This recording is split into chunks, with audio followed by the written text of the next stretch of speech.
In those days, Caesar Augustus issued a decree that a census should be taken of the entire Roman world.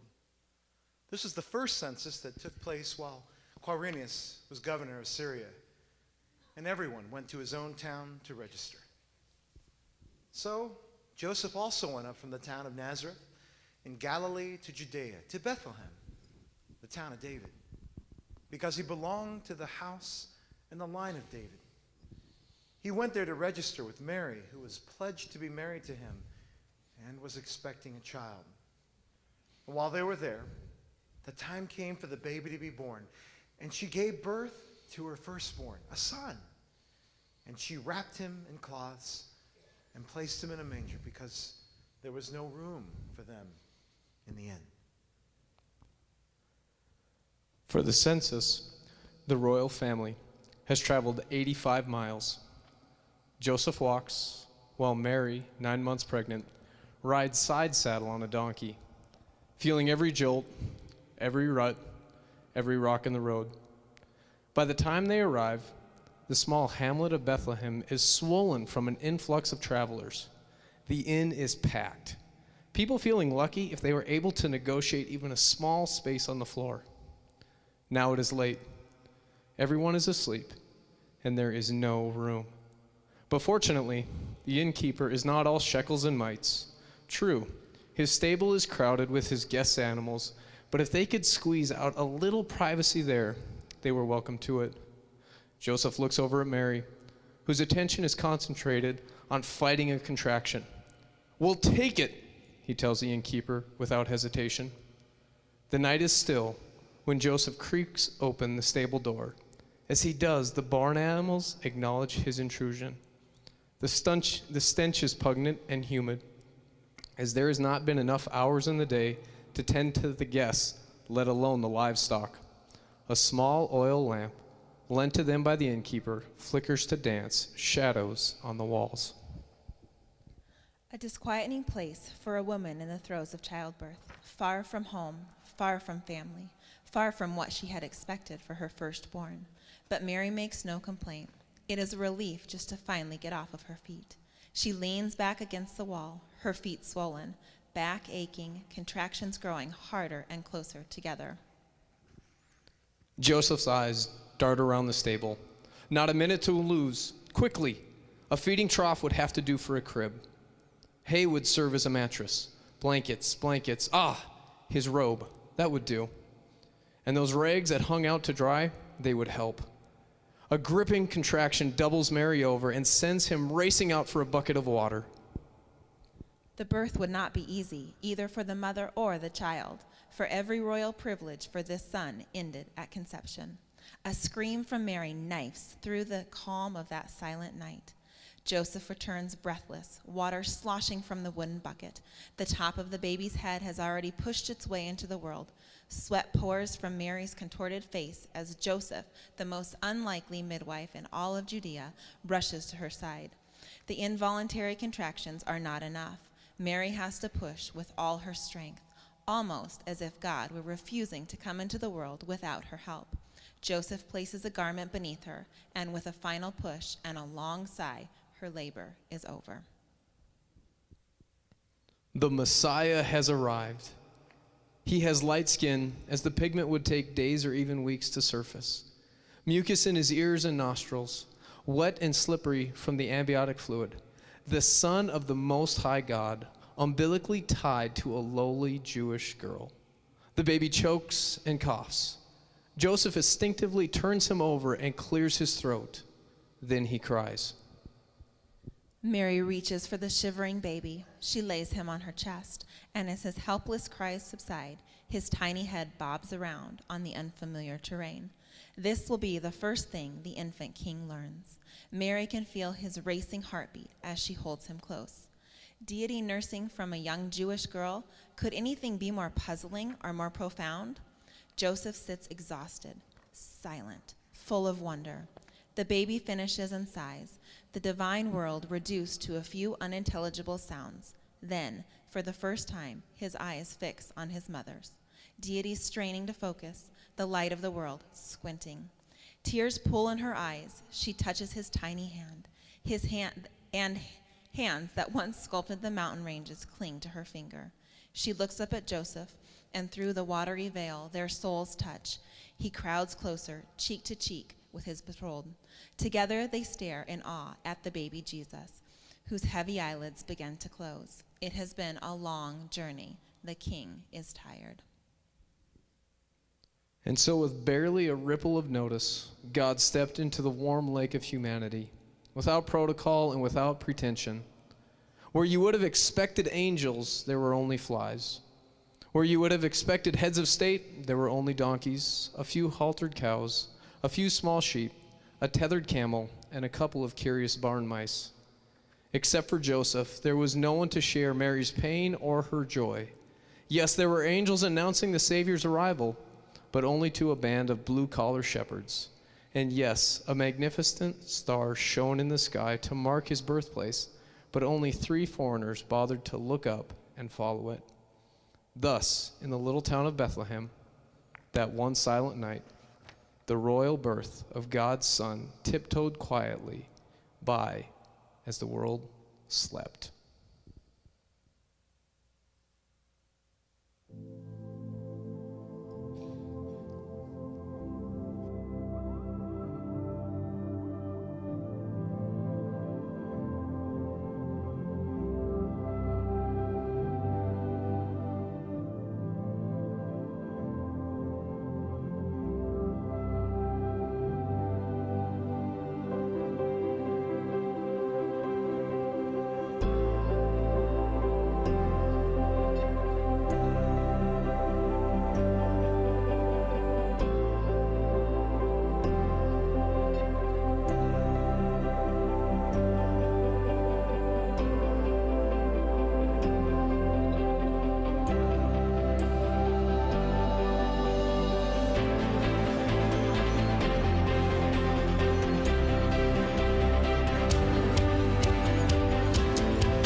I want to welcome you to Grace Sunday night as we celebrate the Christmas season. As you've heard already, many of you probably have a variety of portraits of Christmas. What Christmas is all about. You know, for so many, what Christmas is all about is the almighty $2 bill. It's just about what we can get. It's about what people might give us. But on that early first Christmas, it meant things very different to those that were there. And the question I have for you tonight is a very simple question. What is your portrait of Christmas? When you think of Christmas, when you think of the coming of the Messiah, what mental images do you have? You know, growing up in church with all the pageantry, we would always do these pageants. And in Tulsa, there were some huge churches that would do these incredible presentations about Christmas. And Christmas for me was always about bright colors and wonderful shepherds and kings and robes and gifts and pageantry, people flying through the air and angels proclaiming the coming of the Messiah. And yet in the story of Christmas, you find a very different portrait in the biblical account. A couple of portraits you might see tonight are a portrait of a shepherd. Your outsider, your blue-collar worker, your guy that's just out and working late in the fields. Probably wondering at times, God, why have you led me here for this? I thought my life was headed in a different direction, and yet here I am, alone, working late when the angel appears. A shepherd longing for maybe someone to guide him as he did the sheep. Or maybe another portrait of a young pregnant woman that in her pregnancy has been separated from the crowd and ridiculed for all sorts of immorality, of unwanted pregnancy and the scandal of an engagement. All the rumors of this young woman, and yet even in the midst of all of the rumors and the speculations and the wondering even of her betrothed, then the long trip. Could you imagine this trip that they had to endure before the birth of their child, and wondering always, God, what is up with all these circumstances? All I want is peace. All I want is a place to give birth to my son. And then the wise men, a third portrait. These wise men, these people that were seeking after a king, a ruler who would come and establish healing for the nations, bring peace to the world. A desperate longing for a foretold Messiah. And yet in all of these portraits, there's one that just captivates my mind at Christmas. And it's the portrait of the one who came, the vision of Christmas that Christ must have had from the foundations of the world, that the very light of God, the presence of God would become flesh and dwell among us, and we would behold the glory of God in human flesh. Could you imagine the change in scenery as God descends from heaven in all the glory and splendor and majesty to the stench of a manger, to the quiet stirring of animals? I've often wondered this scene of a manger. Why that way? Why did the portrait of Christmas have to come in such earthly, common, a setting not for a king? But you know, when I ponder this portrait of Christmas, of this lonely manger and this feeding trough, it reminds me something about our Lord. I believe it was important to God that He communicate to us that there is no one that can get under Him. There is no one that could look to the story of Christmas and say, I'm not good enough for Jesus. He came as the rumored illegitimate child of a poor peasant girl born in a barn. How about your story? It's hard to get under that one. And yet Christ came.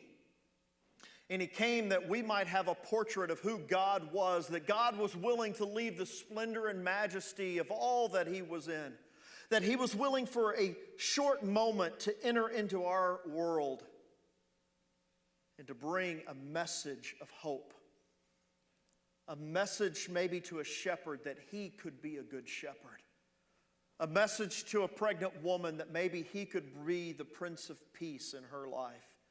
A message to a group of wise men that he could bring healing to the nations and he could establish his reign as the king. And tonight I want to share with you through the story of some of the people that are right here among us of what their portrait of Christmas is. And I want to invite Chris Van Dyke, our student pastor. Many of you may not have had a chance to get to know Chris and his family. A few have. But Chris, you know, it's funny that a shepherd, what would a shepherd be today? The term shepherd is also translated as pastor. So, a story of a shepherd. Well, if I had to share my story of how God has shepherded me, I would start 14 years ago. Born and raised in Phoenix, started going to college there to be a student pastor. Met a really good friend, went to college with him for a couple years. Had some good times together, but then eventually just kind of split, went different ways. He ended up doing some kind of ministry position out here in New Mexico. I stayed in Phoenix, and all water under the bridge. We didn't see each other much. We didn't talk much. It just was kind of, the glory old days when I hung out with that guy. Well, fast forward about 2 years ago, the ministry I was a part of, the church was struggling. My wife and I had 4 kids. Finances were a real issue. So I went and got my realtor's license. It was supposed to be kind of a part-time thing, make some extra funds, and it was completely silent for a year. It was really, really tough. January of this year then, the elders approached me and say, hey, finances are drying up. We're going to have to pay you a little less. We can probably continue to float this year, but we're going to have to start cutting your pay. So I panicked. I need a more stable job. I started applying everywhere I could, different churches, non-church jobs even, just anything I could get to make ends meet. I had 4 kids to feed. None of it was working out, so kind of in a panic moment, April, May of this year, approached the church. I say, you know what, I'll finish out of camp in June, and then I'm done. I'm going 50, 60, 70 hours a week, trying to make real estate work. I started making connections, connecting with friends in real estate, and that was going to be my gig. I had it all planned out. I knew where I was going. This is where 14 years ago the points start to connect. That friend that I made in college, his name is Alan Getty. He's the children pastor here at Grace, calls me up and says, hey, Chris, I hear you're looking for a church. We're looking for a youth pastor. 2 quick months later, Grace extended the offer and said, would you be our student pastor? So here I am, still in ministry. So it's really cool, especially as we're talking about shepherd. I just wanted to read from Psalm 23, a few verses. It says this, the Lord is my shepherd. I lack nothing. He makes me lie down in green pastures. He leads me beside quiet waters. He refreshes my soul. He guides me along the right paths for his name's sake. Even though I walk through the darkest valley, I will fear no evil, for you are with me. Your rod and your staff, they comfort me. So for me, the story began 14 years ago. God was in the details of my life, and I had no idea. And the shepherd drove it all home for me this summer. So I'm here to say God definitely is a good shepherd.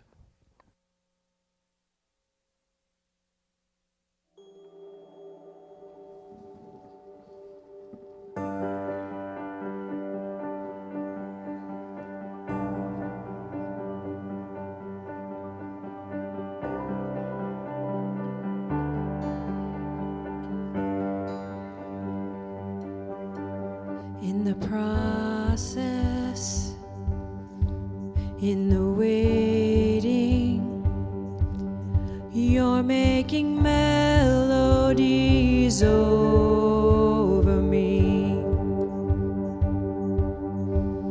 and your presence is the promise, for I am a pilgrim on a journey, and you will lift my head above the mighty waves. You are able to keep me from stumbling, and in my weakness you are the strength that comes from within. Good shepherd of my soul, take my hand and lead me on.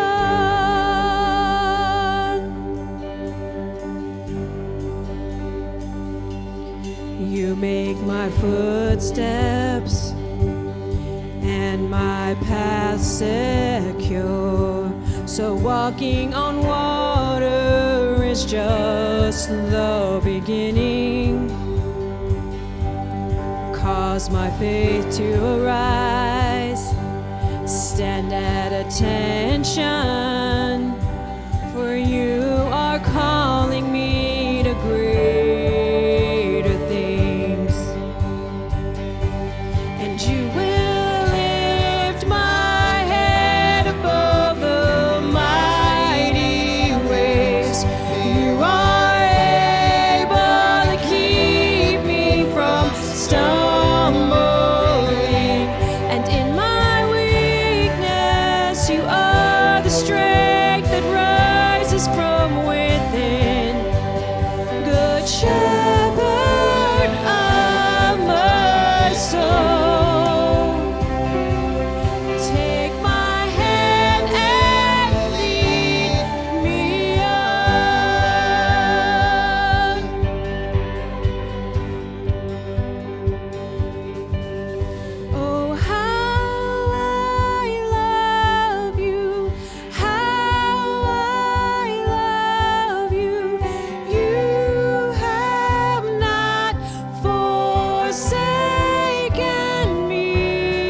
I absolutely loved being pregnant.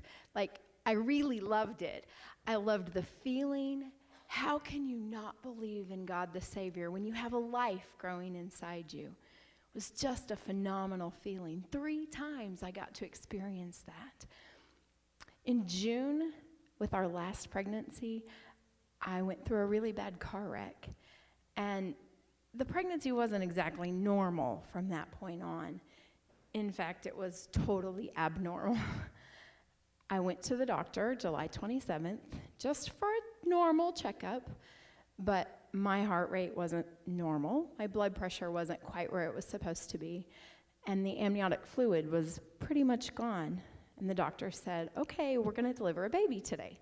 So I said, okay, I'll run home and pack a bag, and then I'll meet you back up here. What time do you want me to meet you? And Dr. Donna laughed, and she said, I don't think you understand. I'm going to put you on this gurney, and we're going to go across the hall, and we're going to deliver a baby today. I began to panic. This was our 3rd baby, and Lendell'd always been to the OB appointments with me. Always. Every time except today. My heart began to race. I was breathing really sporadically. She put me on the bed. We pushed out. And as soon as we got out the door, Lendell walked in. We went over to deliver the baby, and right before she tied my arms down to start the process, she just stopped and prayed. Lendell put his hand on my head, and I just remember the feeling of peace. Because even when we're stressed and when things are unplanned and unprepared, God's not stressed, and he's not unprepared, because Jesus is the Prince of Peace. Today, Mariah's fine, I'm fine, and everything's great. And God's still the Prince of Peace.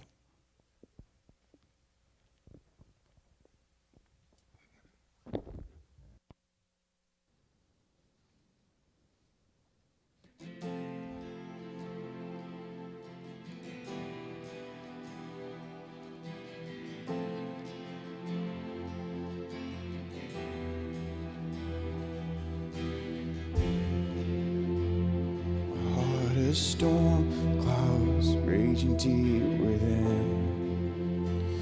The Prince of Peace came bursting through the wind.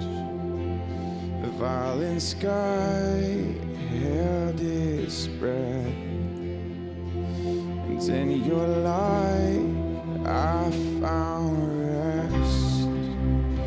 Tearing through the night, riding on the storm, staring down the fight.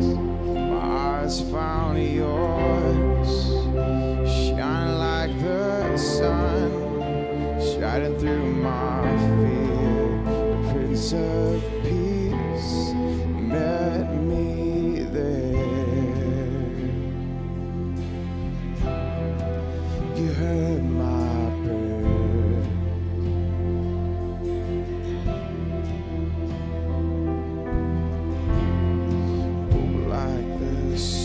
Sunlight piercing through the dark.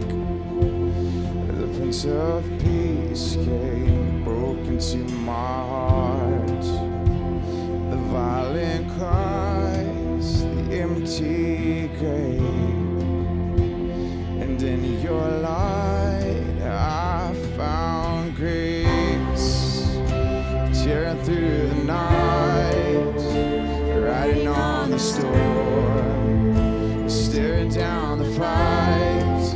My eyes found yours, shining like the sun, shining through my fear. The Prince of Peace met me there.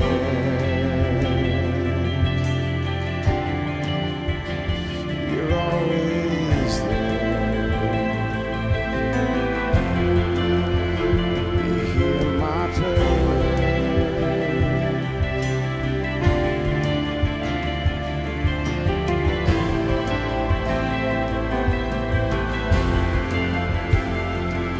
Your love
in peace like a river. It endeth my way when sorrows like sea billows roll. Whatever my lot, thou hast taught me to say, it is well, it is well with my soul. It is well with my soul. It is well, it is well with my soul.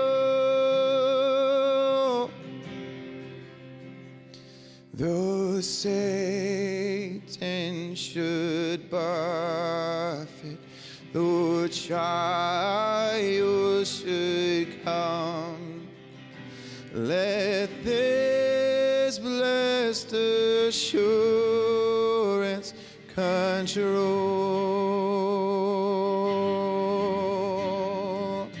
that Christ hath regarded my helpless estate and hath shed his own blood for my soul. It is well with my soul. It is well, it is well with my soul.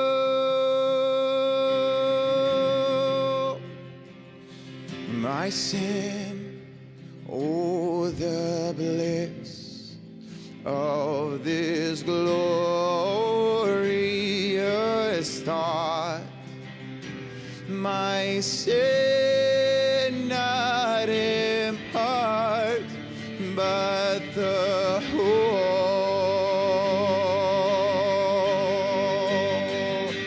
is nailed to the cross, and I bear it no more. Praise the Lord, praise the Lord, oh my soul. It is well with my soul. It is well, it is well with my soul.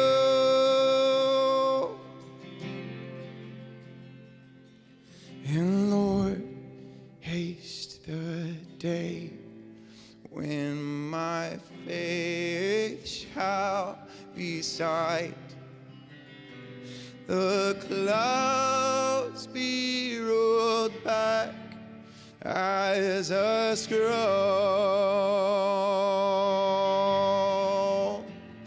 The trump shall resound, and the Lord shall descend. Even so, it is well with my soul. It is well with my soul. It is well, it is well with my soul.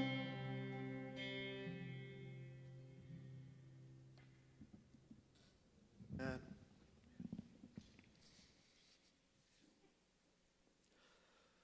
When I was with you last speaking, I shared about a very troubling experience I'd gone through on the way home from dropping my daughter off at college, where I lost the ability to speak and ended up in the hospital and discovered that I had had a stroke.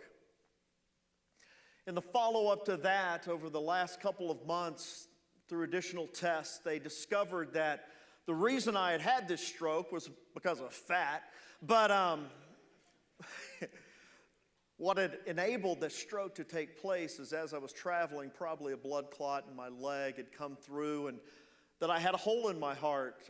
Very common for about 25% of the people have this flap that doesn't completely close at birth. And I'd had my whole life, but was unaware of until that clot made it through that little hole without getting taken out in my lungs. And it passed to my head where it caused a stroke. And I look at it really as an opportunity, because now when I do something stupid, I can just say that's the part of my brain that's dead. But since that time, I've obviously been motivated to try to lose some weight and have been on that journey. Death has a great way of doing that. And having been in that hospital for several days, seeing people that were completely debilitated by stroke, but I don't want to be here. And this Friday, I'm scheduled to go back to Albuquerque, and actually they're going to take a catheter up through my leg into my heart and patch that hole with this little cool balloon type thing. And we've been preparing for that, getting ready for that. And then Friday, our insurance company called and said, nah, we don't think so. So here we go again. Another fight, another battle. We've already been battling insurance companies throughout this year. My daughter had had a heart procedure in Arizona before starting school just the week prior to my episode. And it's been a hard year.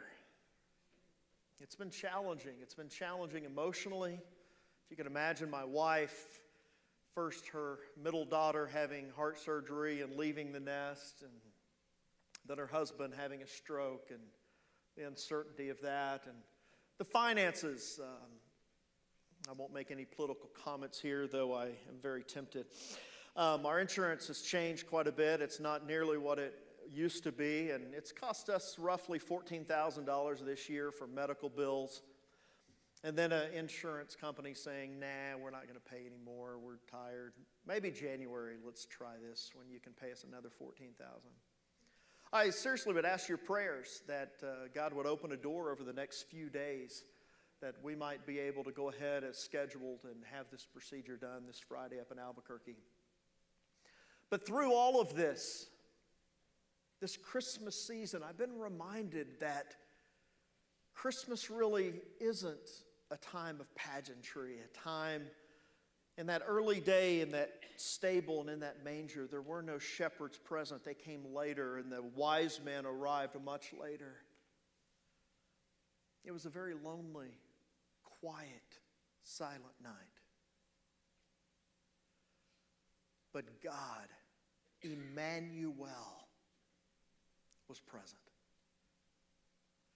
God had come in the flesh. And as we continue tonight, I want to challenge you with a portrait of Christmas. That where God is, all is right. And when God is present in our midst, nothing else really matters. It's all just details. Because He's on His throne. He is the Good Shepherd. He is the Prince of Peace. But more than anything, He is God with us. And as we continue to worship tonight, I'm going to ask for you to stand. And we're going to enter into a time of participating in the music and in communion. At each of the tables, there have been the symbols, the elements of this wonderful ceremony of communion, the body and blood of Christ that is shed for you. And as we enter into a time of worship, together in music, I want to invite you to participate in communion during this time. But I believe God is present with us here in the quiet, silent night. So as you stand and join us in worship, I pray that you would have a portrait of Christmas, that it is the time when God is present with us.